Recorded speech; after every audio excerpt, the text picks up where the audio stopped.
ત્યારે આપણું બધું હેતુવાળું છે, માટે અંતરાત્મા સુધી ભક્તિનું પ્રાગટ્ય થતું નથી. જેથી બિનશરતી ભગવાનની ભક્તિ આદિક થાય ને તેથી અંદર ભક્તિનો ઉદય થાય, આત્માથી નજીક થવું. પણ આપણું બધું શરતી છે એટલે આઈને વેપાર ધંધો ચાલુ થઈ જાય.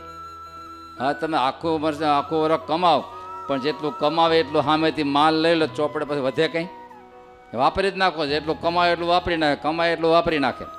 તો આપણે સત્સંગ ઘણો કરીએ, સેવાઓ કરીએ, પણ વાપરી નાખીએ છીએ એટલે છેલ્લે કંઈ વધતું શેમાં? માનમાં, કીર્તિમાન, લોક દેખાડવામાં, ઈર્ષામાં બધું વાપરી જ નાખીએ છીએ.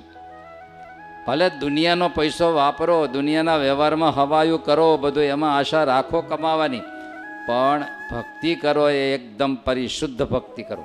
5 માળા કરો પણ પરિશુદ્ધ. કેવી? મુક્તાનંદ સ્વામીની 50 માળા જેવી.